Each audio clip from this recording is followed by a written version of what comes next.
What's up, guys? It's Barrett Freeman here with another episode of the PropertyTales podcast. Thanks for joining us. Today, I'm joined by Lindsey Busfield. She is a marketing expert. If you are a real estate investor or you're interested in buying or selling real estate in Kentucky, follow our page here at Facebook. It's Freeman Bros Properties LLC, and you can message me on there anytime. So thanks for joining us, Lindsey. How are you? Thanks so much for having me, Barrett. I'm so glad to be here. So good to see you again. Yeah. So what do you do? So even my mother asks me this to this day. I am the vice president of a marketing company called Optimize My Firm, and we specialize in SEO for law firms. But so many of the marketing strategies that we use for lawyers are applicable to industries across the board. So before we start recording, we were talking about the news that Elon Musk just ordered through the Department of Government Efficiency, DOGE, for all the office workers to actually return to in-person work. What do you think about that?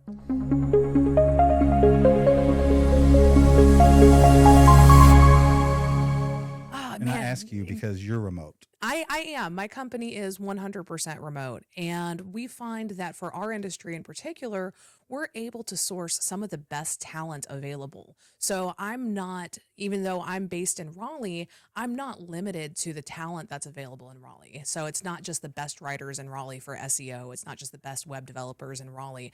I can open up my base nationally so that I can pick the right person for the job and not be confined to an office building. So for my industry in particular, remote work is ideal. We don't have any overhead with an office, and we all get to be in the environments that we create for ourselves for our best productivity.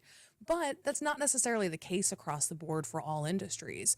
There are a lot of types of work that benefit from having people together in an office space, especially in some of these more creative roles where people do find their best ideas from brainstorming with each other, or people who need a little extra oversight to make sure that they're staying on task.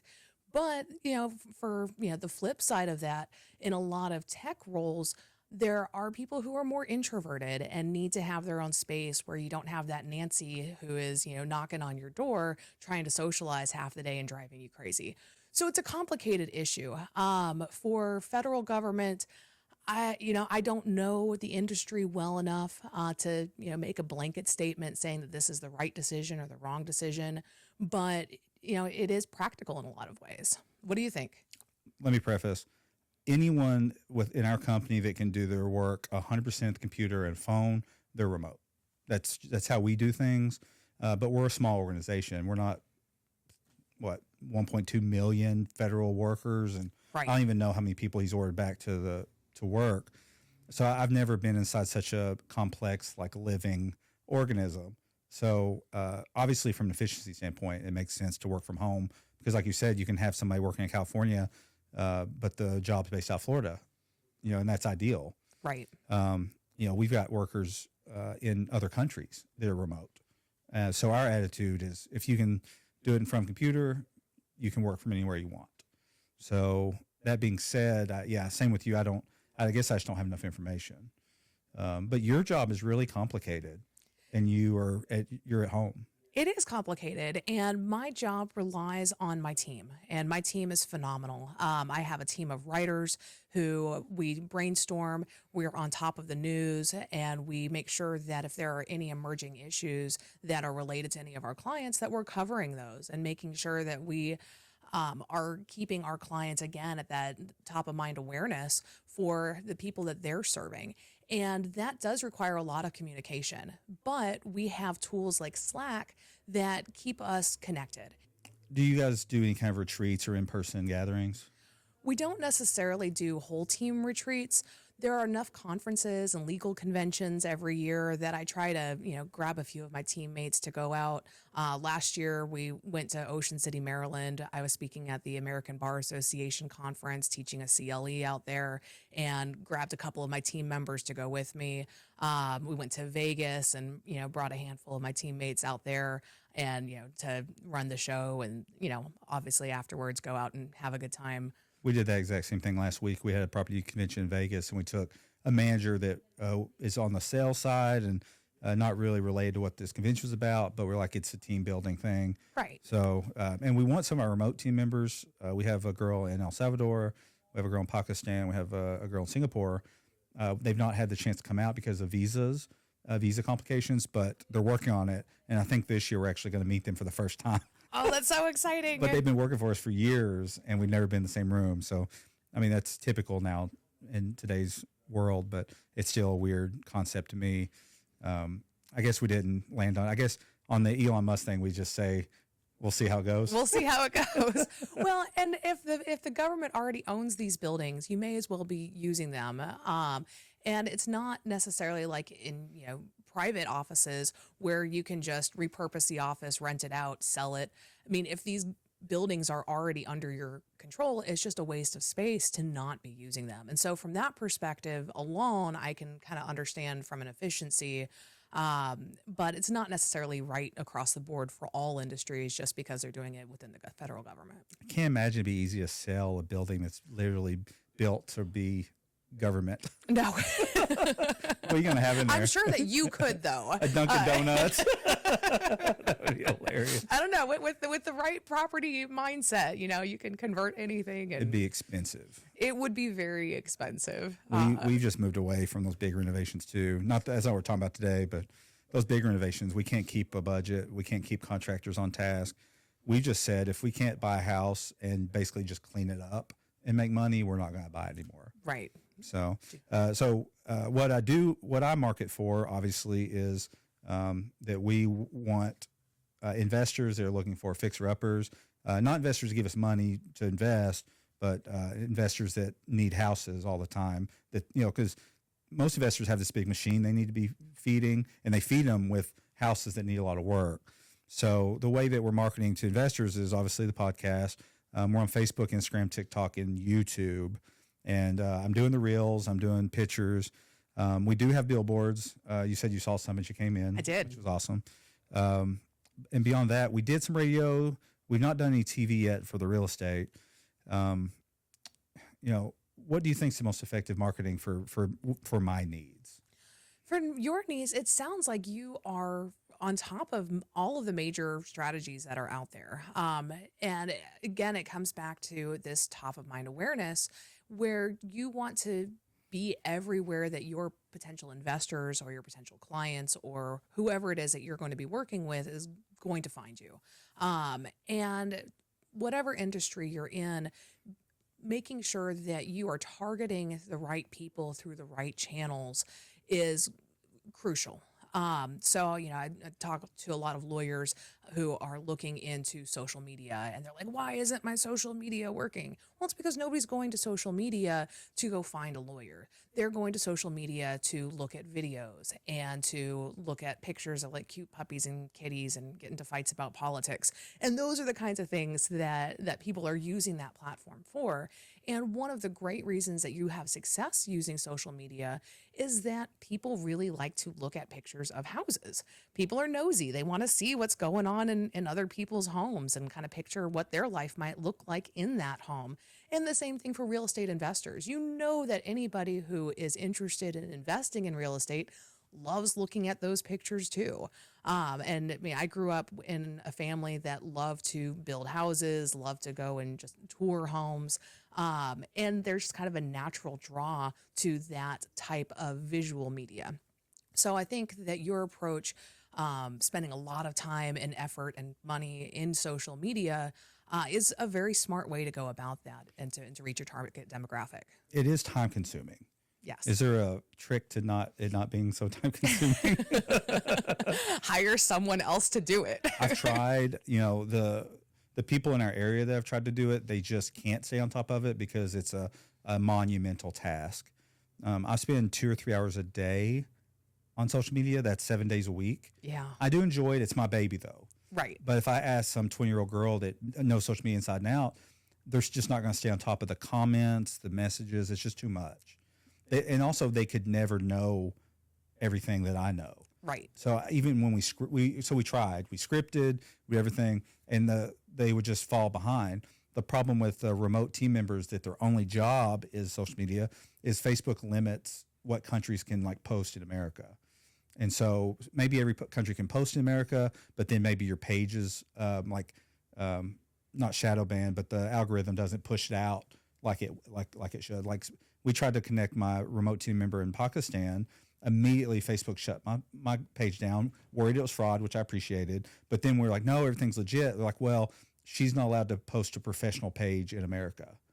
So now she's having to create graphic design and post and then upload them to the Google Drive. Then I download them. Then It just becomes an efficient mess. Not going to do it. Yeah. So, I think the biggest social media platform that I'm sleeping on is LinkedIn.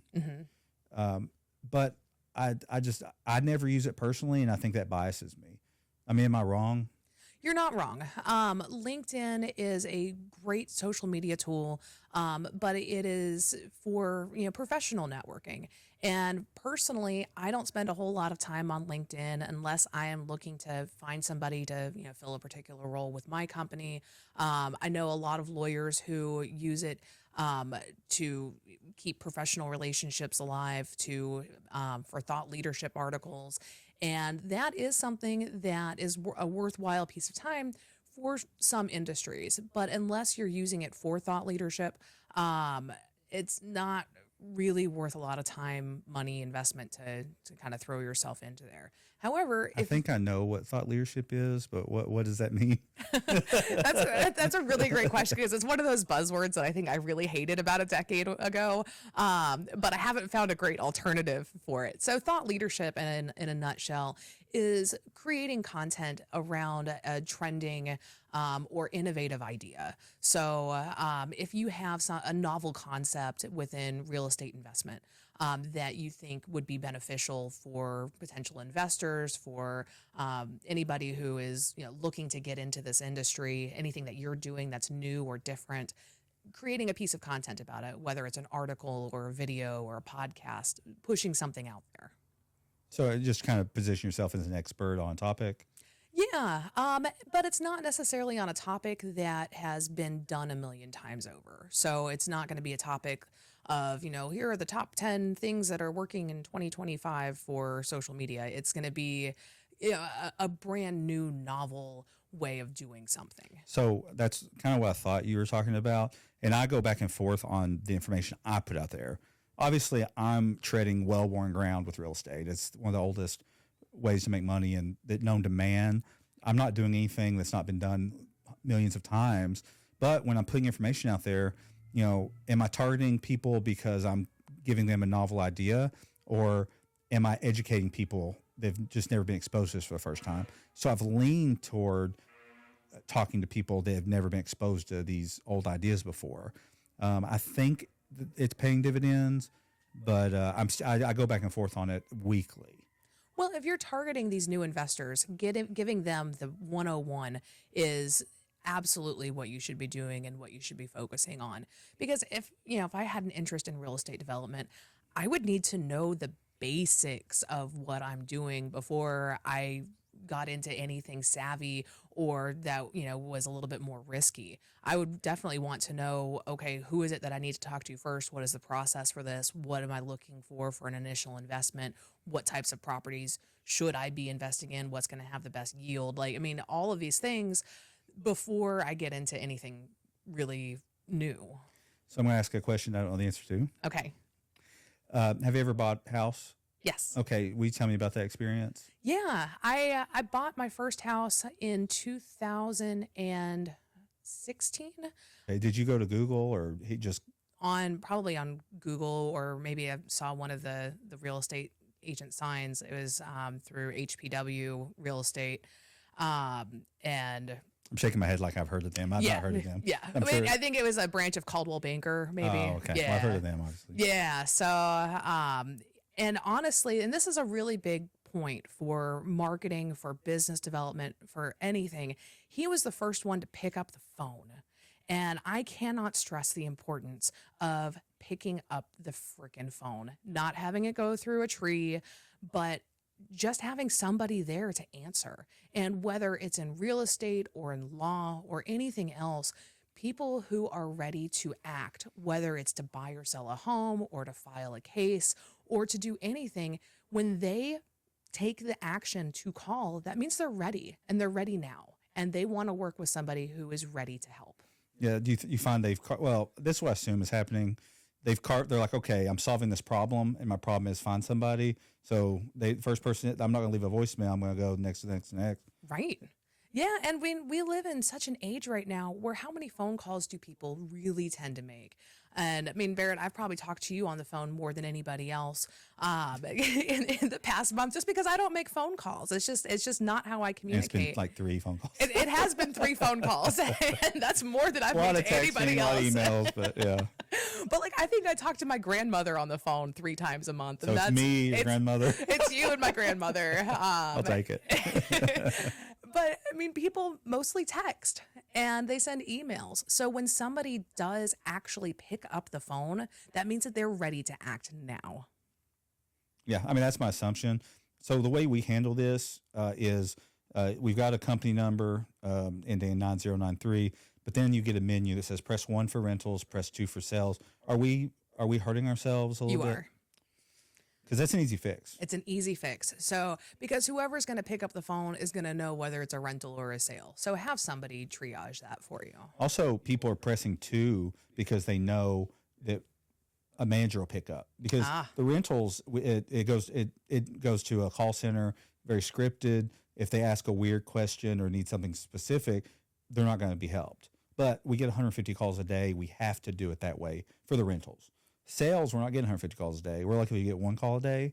So I think that you're right. We probably should fix that immediately.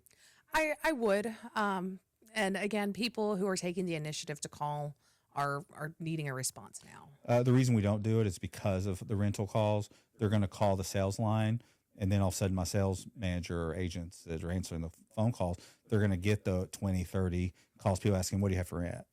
Can you have a separate number that they call entirely? That's what I'm saying. Yeah, even if we put the separate number out there, they'd still call. Mm-hmm. Yeah, they think of Freeman Brothers as just like one big company. We are, but each division is so separate because sales, you can't treat sales like rentals, can't treat rentals like the investments. Right. So I don't know. Do you have a solution for that? I'm gonna have to think on that, but if I find one, I'll get back to you. That's what we're kicking around. I mean, we'd love. My sales manager, Theo, she's like, we need a separate number. I was like, it doesn't solve the problem. People are going to see that number, see Freeman Brothers, and right now everybody associates that with rentals. We're the big dogs in our small area for rental property. Right. You know, people don't think of us. We're like, oh, we need to buy a house. We need to sell a house. They are thinking of us when they need to sell their own house. They do think about us for that, and I'm grateful. But that's not. They're not. But if I don't buy it, they're calling another sales company. Yeah. We're not converting those into listings. So we're trying to, and we do sell and we do buy, but we do help the public. But you know, that's just a messaging thing that I'm working on. It's so hard to put a dent into like the public image of yourself when you're trying to shift like strategies, and because we work so hard to be we are the place to go when you need to rent something. Right. It was very hard. Well, if you don't have a lot of business coming in for sales yet, would it be a bad idea to rebrand that portion of your business for sales? And so, I mean, I know that, you know, Freeman Brothers is kind of, you know, all over everything. So it'd be difficult. Maybe take Freeman Brothers off of that. Yeah. So maybe FBR. FBR or Freeman Brothers Sales. We have with Freeman Brothers Realty, but that's not enough. Clearly, it's not enough. Freeman Brothers Home Buying, Freeman Brothers Home something. That's what the big companies do. Yeah. You know, you see Berkshire Hathaway, I think it's called home buying. Yeah. Or it's real estate buying. Like because they do everything. They do. And that's not a bad idea. So it's just something to play with. Because we can do DBA. We don't have to do anything legal. Yeah. No, you can just throw a DBA on there and be whoever you want to be. That's a good idea. And it'd be a separate branding initiative, but if my sales manager Theo sitting here, she'd be peppering you with a million questions about that because she's the executor. Really? I'm the vision. I can create a grand design, but she's the one that actually executes it. I love that. It's a great partnership right there. You need it. My execution is probably B+. B. Yeah. But my vision's always been A+. I always have these grandiose visions. Well, and what's funny is my business partner, Len, he and I are very similar to the way that you two work, where he is somebody who will come up with these great ideas. He has a gift for strategy. And we work really well as a creative pair to kind of hash out what that strategy would look like practically. And then he turfs it to me to make it happen. So I think, in any successful business, or at least in a lot of successful businesses, you have those creative pairs working together to develop the strategy and then implement. So thank you so much for coming all this way to be on my podcast. Well, thank you so much for having me. It's been a pleasure. Let's do this again in like a year or two. Absolutely. I'll drag you out to North Carolina next time. I would love that. That'd be great. I love rally. So, all right, guys, it's been another episode of the PropertyTales podcast. Thanks, Lindsey, for joining me, and we'll see you guys next time. Nice. Yay. That was so fun.